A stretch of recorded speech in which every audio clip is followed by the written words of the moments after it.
Hello plant buddies. So today I was doing my daily routine in the garden, checking on all my plants if anybody needs water or if there's anything wrong with them.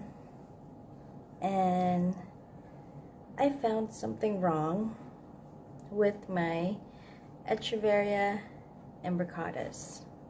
These guys, I swear, of all the succulents that I have, these are my problem plants.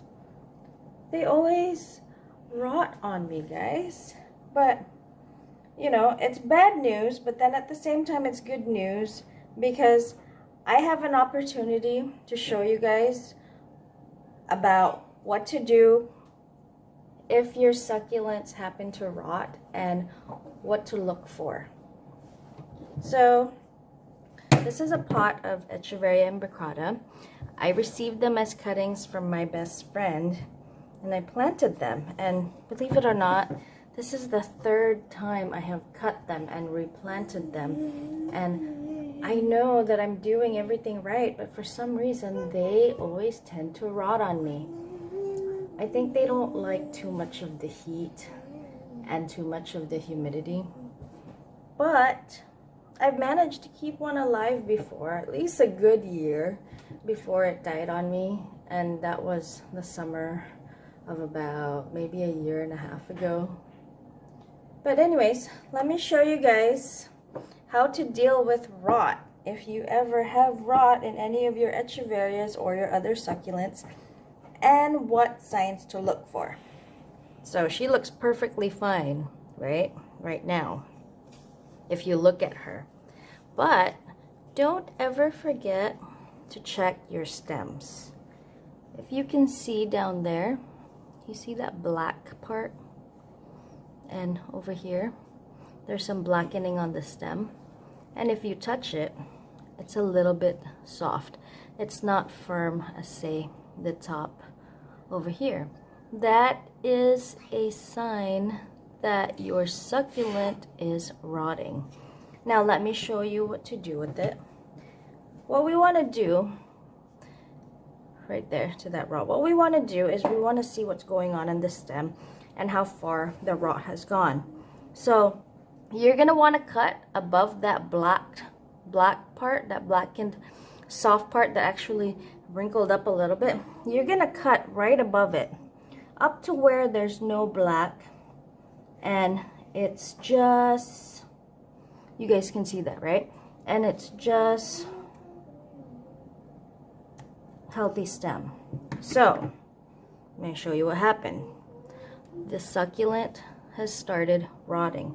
You see that brown part right there and that brown stuff on the stem there? That is stem rot. That's how far it's gone so far. So now that, let's put this over here. So now that we see where this rot is at, you want to keep cutting until you only have healthy stem and there's no rot. As you can see, I cut some more of it, but over here there's still a little spot where the rot has reached. So lucky I caught this in time, because if it had gone all the way up to the crown, my succulent would die and there is no way of saving it. So you see that black part right there, right? I still have to cut that. Let's remove this leaf and save it for propagation.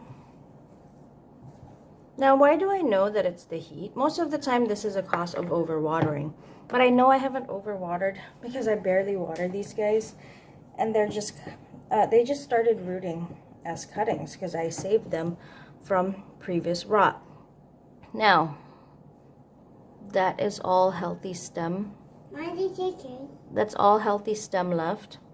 So what I'm going to do is I'm going to leave this out to dry for at least 3 days, and then with echeveria imbricattas, because they are a little bit of a problem for me, I don't even, when I'm ready to plant them as a cutting, I don't even dig them into the ground. I just kind of put them, I just plop them on top of soil like this, and they will figure it out. They will root.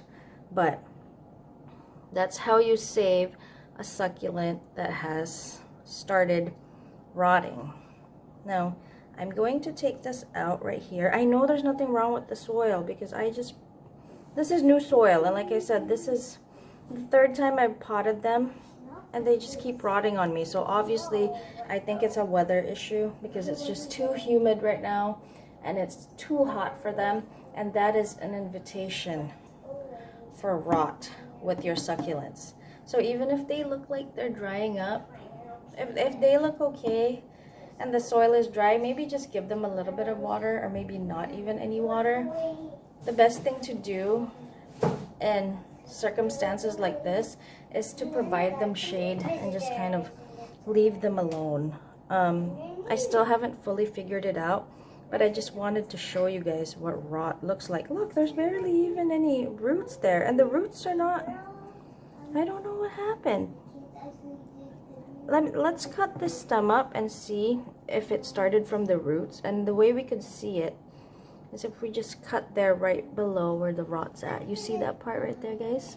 That's a sign that the plant has started rotting, if you ever see that on your succulents. Now if I cut, okay, no, the rot did start from the roots because it's there. I don't know if you guys even saw that on camera. I get really upset when my succulents rot, guys. Now the next one, let's remove this because that's pretty much useless now. Look, she's even started growing like 3 new babies for me already, and it still started to rot.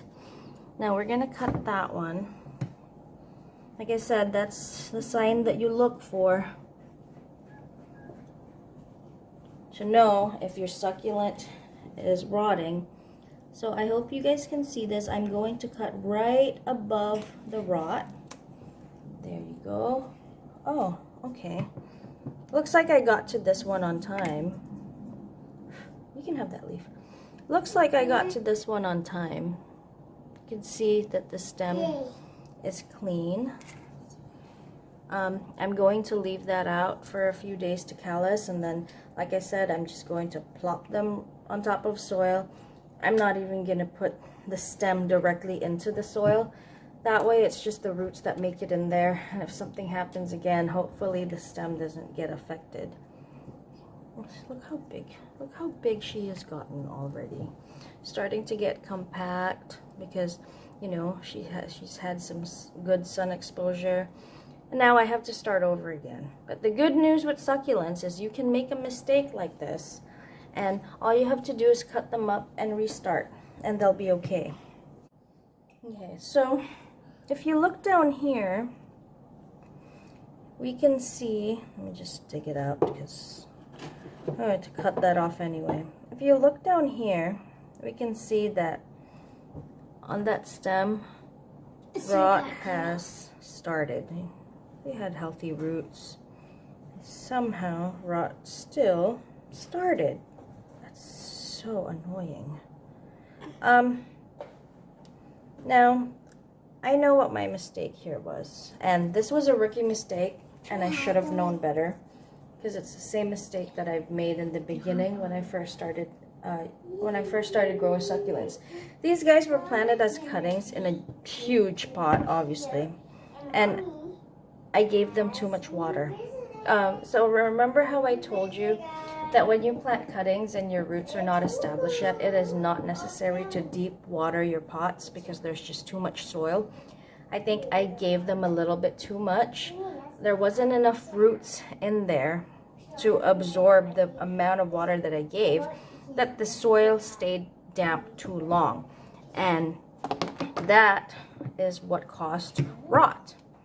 Another cause could have been that, remember I told you that I saved these from rot previously and I planted them as cuttings. I may not have cut above enough. I may not have cut enough stem above the rot, so it could have dried up and the rot stopped. But as soon as it was introduced to moisture again, the rot started climbing up again. So like I said, it's very important to cut off all the rot possible, and I actually thought I did the last time, but apparently I didn't cut away enough of it. So now let's do this again. Let's cut right above that rot. There's roots on the other side that are viable that I want to save. So I'm going to cut diagonally and see if I could cut enough rot away. So there's the rot right there, guys. And you see where my clippers are. We will just cut that off right there. And yeah, no more rot left over on the stem. You can see that it's healthy. I was trying to save the other side because there's roots there. That'll help later on when I replant it. Trying to feel the stem here. It's firm. There's no black and there's no sign of rot left. So I'm going to let this callus off. I will leave that little leaf baby thing attached there. I'm going to let this callus off and plant them as cuttings when they do into dry soil. Am I gonna change the soil? Yeah, it's kind of a waste, but you know, it's better than to keep it and then kill them again. So I will do that, and I think I'm just going to dig this out, because if the rot was that substantial in those guys, I'm pretty sure it is. Oh yeah, it is. Look at this.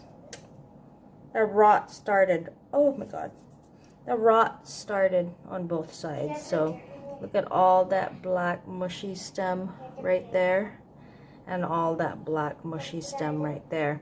Whenever you're making your rounds, guys, in the garden, make sure to double check the stems, you know, because normally we just kind of look at the plant, check the leaf, if it's okay, right? Admire it. But once in a while, you know, get into those pots and check their stems, especially if they've been looking a little bit dehydrated lately. Check their stems, because there could be rot, and the earlier that you catch it,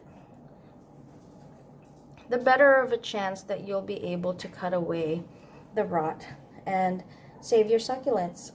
You know, I've had succulents in the past where I wasn't really checking. I thought they were okay, and by the time that I checked, the rot has already reached all the way up to the center of the stem in the middle, and you'll actually start to see some leaves blackening.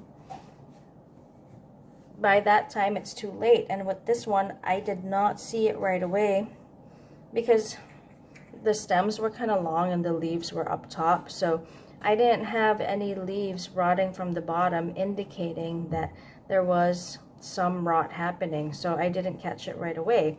Luckily, I looked in the garden today and found that. So, you know, just for those of you who live in a humid, hot climate like I do, just a warning, with my experience with echeveria imbricatus, mind you, these are, I have killed about 5 or 6 imbricatus in the past, and I keep trying. I give them the most well-draining soil, more gritty and more well-draining than my others, and I put them in terracotta pots so that the soil can dry out quickly.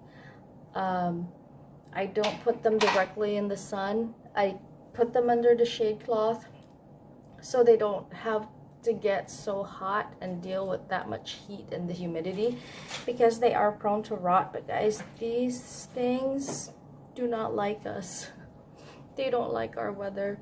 If any of you guys live in a hot, humid, tropical climate like I do, and your echeveria imbricatus are thriving, please comment down below and give me tips on how to take care of them properly so I don't keep losing them. I mean, you know, now with experience, I'm always able to save them. I haven't really had deaths lately, but they're still rotting on me. So if anybody can help me, please comment down below and let me know what it is that I can do for them. So yeah, I just thought I would make a video about succulents and how to save them from rot, and I hope that I have helped you, my plant friends out there that have dealt with this or will deal with this in the future, because all of us succulent owners, especially newbies, whether we like it or not, this will happen to us one day, and it's best to be armed with information on how to save them. So again, this is Christine from these Succulent Buddies. I hope you guys like this video. Don't forget to comment, like, and subscribe, and I'll see you on the next one. Bye guys. Thank you.